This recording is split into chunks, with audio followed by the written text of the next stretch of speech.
So അടുത്തതായി നമ്മൾ ഈ റെസ്ട്രിക്ഷൻ എൻസൈം വെച്ച് കട്ട് ചെയ്ത DNA ഫ്രാഗ്മെൻറ്റുകളെ എങ്ങനെയാണ് സെപ്പറേറ്റ് ചെയ്ത് ഐസൊലേറ്റ് ചെയ്ത് എടുക്കുക. അതാണ് അടുത്ത topic. Separation and isolation of DNA fragments. Restriction enzyme വെച്ച് കട്ട് ചെയ്ത DNA ഫ്രാഗ്മെൻറ്റുകളെ സെപ്പറേറ്റ് ചെയ്ത് ഐസൊലേറ്റ് ചെയ്ത് എടുക്കുന്നത് എങ്ങനെയാണ്. അതിനുവേണ്ടി നമ്മൾ പറയുകയാണെങ്കിൽ കട്ടിംഗ് ഓഫ് DNA എന്ത് വെച്ചാണ് കട്ട് ചെയ്തിരുന്നത്? With the help of restriction endonuclease. So DNA restriction endonuclease അഥവാ റെസ്ട്രിക്ഷൻ എൻസൈം വെച്ച് കട്ട് ചെയ്ത് കഴിഞ്ഞാൽ എന്തുണ്ടാവുന്നു? They will form fragments of DNA. So DNA restriction enzyme വെച്ച് കട്ട് ചെയ്യുമ്പോൾ നമുക്ക് ഫ്രാഗ്മെൻറ്റ്സ് ഓഫ് DNA ഫ്രാഗ്മെൻറ്റുകൾ കിട്ടുന്നു, DNAയുടെ ഫ്രാഗ്മെൻറ്റ്സുകൾ കിട്ടുന്നു. And these fragments R separated with the help of gel electrophoresis. So gel electrophoresis എന്ന് പറഞ്ഞ ടെക്നിക്കിലൂടെ ഈ ഫ്രാഗ്മെൻറ്റ്സ് ഓഫ് DNA നമുക്ക് separate ചെയ്തെടുക്കാവുന്നതാണ്. സോ റെസ്ട്രിക്ഷൻ എൻസൈം വെച്ച് കട്ട് ചെയ്ത് കഴിഞ്ഞാൽ DNA അതായത് റെസ്ട്രിക്ഷൻ എൻഡോന്യൂക്ലിയസ് വെച്ച് കട്ട് ചെയ്ത DNAയിൽ നിന്ന് നമുക്ക് ഫ്രാഗ്മെൻറ്റ്സ് ഓഫ് DNA ആണ് കിട്ടുന്നത്. ആ DNA ഫ്രാഗ്മെൻറ്റ്സിനെ സെപ്പറേറ്റ് ചെയ്യുന്നത് എങ്ങനെയാണ്? By gel electrophoresis. Gel electrophoresis വഴിയാണ് ഈ ഫ്രാഗ്മെൻറ്റുകളെ നമുക്ക് സെപ്പറേറ്റ് ചെയ്ത് എടുക്കാൻ പറ്റുന്നത്. സോ DNA ഫ്രാഗ്മെൻറ്റ്സ് എന്ന് പറഞ്ഞു കഴിഞ്ഞാൽ നമുക്കറിയാം DNA നെഗറ്റീവ്ലി ചാർജ്ഡ് ആണ്. So DNA fragments negatively charged molecules ആയതുകൊണ്ട് നമുക്ക് അവരെ സെപ്പറേറ്റ് ചെയ്യാനായിട്ട് എന്ത് ചെയ്യണം? അവരെ ആനോഡിലേക്ക് മൂവ് ചെയ്യാൻ ഫോഴ്സ് ചെയ്യാം. So forcing dum move towards anode. So DNA negatively charged ആണ്. സോ DNA കാത്തോഡിൻ്റെ പൊസിഷനിലാണെന്നുണ്ടെങ്കിൽ അതിനെ പോസിറ്റീവ്ലി ചാർജ്ഡ് ആയിട്ടുള്ള ആനോഡിലേക്ക് മൂവ് ചെയ്യാനായിട്ട് ഒരു ഫോഴ്സ് കൊടുത്തു കഴിഞ്ഞാൽ DNA സെപ്പറേറ്റഡ് ആവും. DNA ഫ്രാഗ്മെൻറ്റ്സ് സെപ്പറേറ്റ് ചെയ്തെടുക്കാവുന്നതാണ്. So DNA fragments negatively charged molecules ആയതുകൊണ്ട് നമുക്ക് അവരെ സെപ്പറേറ്റ് ചെയ്യാനായിട്ട് എന്ത് ചെയ്യുന്നു? Forcing them, DNA forcing them to move towards the anode. എങ്ങനെയാണത് നെഗറ്റീവ് ചാർജായ DNA മൂവ് ചെയ്യണത് പോസിറ്റീവായിട്ടുള്ള ആനോഡിലേക്ക്? Under the electric field. ഒരു ഇലക്ട്രിക് ഫീൽഡിൽ ഒരു പെർട്ടിക്കുലർ വോൾട്ടേജ് കൊടുക്കുമ്പോൾ ഈ DNA ഫ്രാഗ്മെൻറ്റ്സ് മൂവ് ചെയ്യാൻ തുടങ്ങുന്നു. ആ ഇലക്ട്രിക് ഫീൽഡ് ത്രൂ എ മീഡിയത്തിലൂടെ അല്ലെങ്കിൽ ഒരു മാട്രിക്സിലൂടെയാണ് ഈ ഇലക്ട്രിക് ഫീൽഡ് ഈ ഇലക്ട്രിസിറ്റി പാസ് ചെയ്യുന്നത്. സോ ആ മീഡിയം അഥവാ മാട്രിക്സ് എന്ന് പറയുന്നത് ഇവിടെ അഗാരോസ് ആണ്. അഗാരോസ് എന്ന് പറയുന്ന ഒരു നാച്ചുറൽ പോളിമറാണ് സീവീഡ്സിൽ നിന്ന് കിട്ടുന്നത്. നമ്മൾ ഫസ്റ്റ് ഇയർ പഠിച്ചിട്ടുണ്ട്. അഗാരോസ് എന്ന് പറയുന്നത് ഒരു സീവീഡാണ്. സീവീഡിൽ നിന്ന് കിട്ടുന്നതാണ് agarose. That is a natural പോളിമറാണ്. സോ അഗാരോസ് ആണ് ഇവിടെ ജെൽ ഇലക്ട്രോഫോറസിസിൽ ഒരു മാട്രിക്സ് ആയിട്ട് യൂസ് ചെയ്യുന്നത്. അതുകൊണ്ട് തന്നെ ഇതിന് അഗാരോസ് ജെൽ ഇലക്ട്രോഫോറസിസ് എന്ന് പറയുന്നു.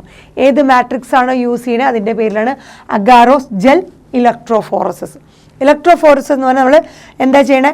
ആ കാത്തോഡിൽ നിന്ന് ആനോഡ് നെഗറ്റീവ് ചാർജ്ഡ് ആയിട്ടുള്ള DNA പോസിറ്റീവ് ആനോഡിലേക്ക് മൂവ് ചെയ്യാൻ അനുവദിക്കുന്നു. അണ്ടർ ആൻ ഇലക്ട്രിക് ഫീൽഡ് ഒരു പ്രത്യേക വോൾട്ടേജ് കൊടുത്തിട്ട് നെഗറ്റീവ് ചാർജുള്ള DNA ഫ്രാഗ്മെൻറ്റ്സ് പോസിറ്റീവായിട്ടുള്ള ആനോഡിലേക്ക് മൂവ് ചെയ്യുന്നു. അത് ഒരു മീഡിയത്തിലൂടെ അല്ലെങ്കിൽ മാട്രിക്സിലൂടെ. ആ മാട്രിക്സ് ആണ് അഗാരോസ്. സീവീഡിൽ നിന്ന് എടുക്കുന്ന ഒരു നാച്ചുറൽ പോളിമറാണ് അഗാരോസ്. ആൻഡ് DNA ഫ്രാഗ്മെൻറ്റ്സുകൾ സെപ്പറേറ്റ് ചെയ്യുന്നത് എങ്ങനെയാണ്? According to their size through sieving effect. ഈ അഗാരോസ് ജെൽ എന്ന് പറഞ്ഞു കഴിഞ്ഞാൽ ആ മാട്രിക്സിലൂടെ DNA ഫ്രാഗ്മെൻറ്റ്സുകൾ സെപ്പറേറ്റ് ചെയ്യുന്നു. സോ DNA ഫ്രാഗ്മെൻറ്റിൻ്റെ സൈസ് അനുസരിച്ച് അക്കോർഡിംഗ് ടു ദെയർ സൈസ് ചെറിയ ഫ്രാഗ്മെൻറ്റ്സ് ഓരോ കിലോബേസ് പെർ അങ്ങനെ ഓരോ ഡിഫറെൻ്റ് ആയിട്ടുള്ള ഫ്രാഗ്മെൻറ്റുകൾ ആ റെസ്ട്രിക്ഷൻ എൻസൈം വെച്ച് കട്ട് ചെയ്ത് കഴിഞ്ഞാൽ അതിൽ നിന്ന് ഉണ്ടാകുന്ന ആ ഫ്രാഗ്മെൻറ്റുകൾ അതിൻ്റെ സൈസ് അനുസരിച്ച്. അതുപോലെ അഗാരോസ് ജെല്ലിൻ്റെ സീവിങ് ഇഫക്റ്റ്. ഈ അഗാരോസ് ജെല്ല് എന്ന് പറയുന്നത് ഒരു സീവിങ് ഇഫക്റ്റ് ഉള്ളതാണ്, ഒരു അരിപ്പയിലൂടെ കടന്നു പോകുന്ന പോലെ. സോ അഗാരോസ് ജെല്ലിൻ്റെ സീവിങ് ഇഫക്റ്റ് അനുസരിച്ച് അഗാരോസ് ജെല്ലിലൂടെ സൈസ് വൈസ് ആയിട്ടുള്ള DNA ഫ്രാഗ്മെൻറ്റ്സുകൾ മൂവ് ചെയ്യുന്നു. From cathode to anode move ചെയ്യുന്നു under an electric field through this medium. ഏത്? Agarose gel മീഡിയത്തിലൂടെ.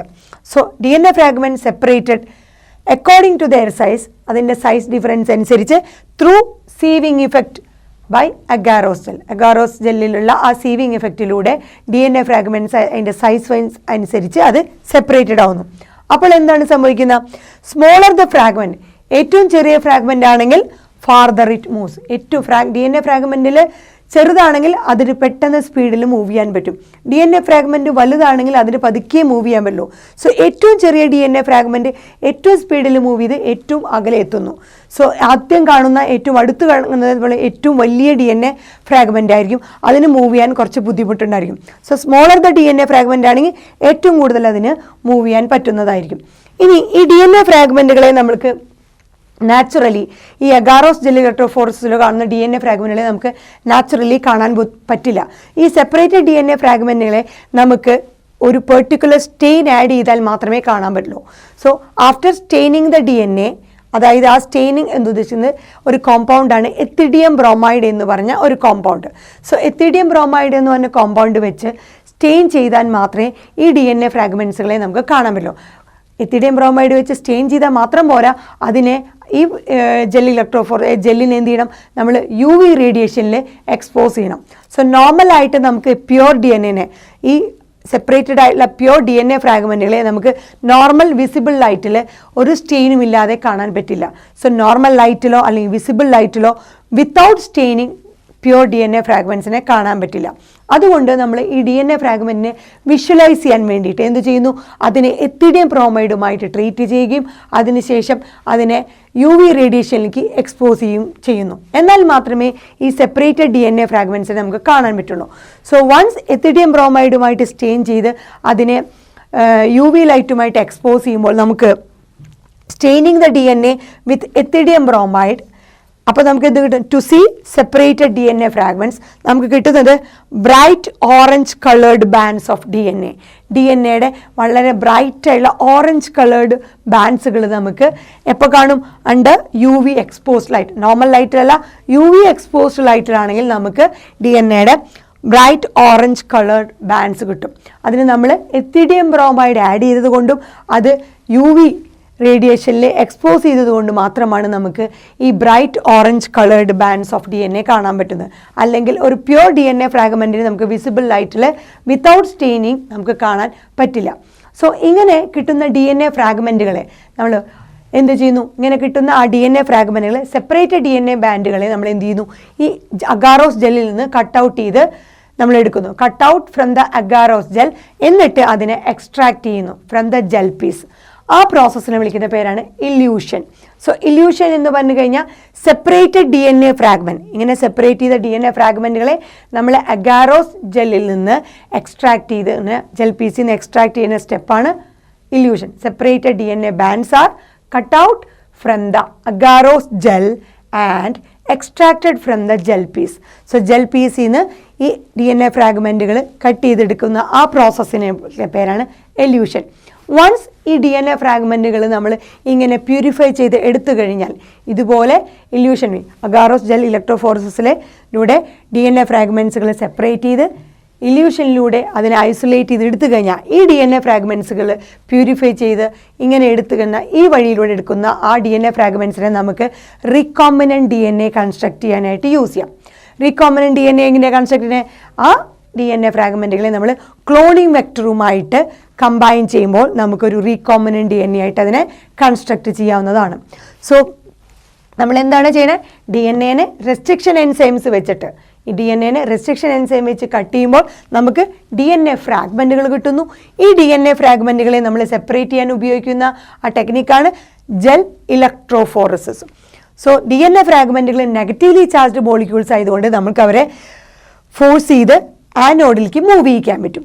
അപ്പോൾ അതെങ്ങനെയാണ് മൂവ് ചെയ്യുന്നത്, നമ്മൾ പറഞ്ഞു ഇലക്ട്രിക് ഫീൽഡ്, ഒരു പെർട്ടിക്കുലർ വോൾട്ടേജ് അപ്ലൈ ചെയ്ത് ഇലക്ട്രിക് ഫീൽഡിൽ നമ്മൾ ഒരു ത്രൂ മീഡിയം ഒരു മാട്രിക്സ്, ആ മാട്രിക്സ് ആയിരുന്നു CVD നിന്ന് കിട്ടുന്ന അഗാറോസ് എന്ന് പറഞ്ഞ നാച്ചുറൽ പോളിമർ. സോ അങ്ങനെ DNA ഫ്രാഗ്മെൻറ്റ്സുകളെ നമുക്ക് അവരുടെ സൈസിനനുസരിച്ച് സെപ്പറേറ്റ് ചെയ്തെടുക്കാവുന്നതാണ്. അതുപോലെ നമ്മുടെ അഗാറോസിൻ്റെ സീവിങ് എഫക്റ്റ് അനുസരിച്ച് അത് അതിലൂടെ റൺ ചെയ്ത് പോകുന്നതാണ്. സോ സ്മോളർ ഫ്രാഗ്മെൻറ്റ് സൈസ് ആണെങ്കിൽ ഏറ്റവും അവസാനം ഫാർദർ ഇറ്റ് ഒരുപാട് ദൂരേക്ക് അത് മൂവ് ചെയ്ത് പോകുന്നു. സോ സ്റ്റെയിനിങ് ദ DNA, ഈ DNAനെ നമുക്ക് വിഷ്വലൈസ് ചെയ്യാൻ വേണ്ടിയിട്ട് നമ്മൾ ഈ DNAനെ എന്ത് ചെയ്യുന്നു, സ്റ്റെയിൻ ചെയ്യുന്നു വിത്ത് എത്തിഡിയം ബ്രോമൈഡ് വെച്ച് സ്റ്റെയിൻ ചെയ്യുന്നു. അപ്പോൾ നമുക്ക് സെപ്പറേറ്റഡ് DNA ഫ്രാഗ്മെൻറ്റ് കാണാൻ പറ്റും. അപ്പോൾ മാത്രമല്ല അതോടൊപ്പം തന്നെ നമ്മൾ എന്ത് ചെയ്യുന്നു, അതിനെ UV exposure കൊടുക്കുന്നു.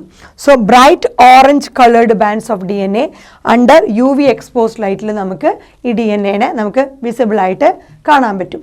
ഇങ്ങനെ കാണുന്ന അല്ലെങ്കിൽ ഇങ്ങനെ കിട്ടുന്ന ആ DNA നമ്മൾ എന്ത് ചെയ്യുന്നു? സെപ്പറേറ്റ് ചെയ്ത് ഈ സെപ്പറേറ്റ് ചെയ്ത് കിട്ടുന്ന ആ ബാൻഡ്സ് ഓഫ് DNA നമ്മൾ എന്ത് ചെയ്യുന്നു? അഗാറോസ് ജെല്ലിൽ നിന്ന് കട്ട് ചെയ്ത് എക്സ്ട്രാക്ട് ചെയ്ത് എടുക്കുന്നു. അതിനെ പറയുന്ന പേരാണ് എല്യൂഷൻ. സെപ്പറേറ്റഡ് DNA അഗാറോസ് ജെല്ലിൽ നിന്ന് എക്സ്ട്രാക്ട് ചെയ്ത് കട്ട് ചെയ്തെടുക്കണേനാണ് ജെൽ പീസിൽ നിന്ന് കട്ട് ചെയ്തെടുക്കണേന് എല്യൂഷൻ. ഇങ്ങനെ നമ്മൾ കിട്ടുന്ന ഈ DNA ഇതുപോലെ പ്യൂരിഫൈ ചെയ്ത് എടുക്കുന്ന DNA ഫ്രാഗ്മെൻറ്റുകളെ നമുക്ക് റീകോമ്പിനൻറ്റ് DNA കൺസ്ട്രക്ട് ചെയ്യാനായിട്ട് ഉപയോഗിക്കാം. എങ്ങനെയാണ്? ഈ DNA നമുക്ക് ക്ലോണിംഗ് വെക്ടറുമായിട്ട് ജോയിൻ ചെയ്യുമ്പോൾ അതൊരു റീകോമ്പിനൻറ്റ് DNA ആയിട്ട് മാറുന്നു.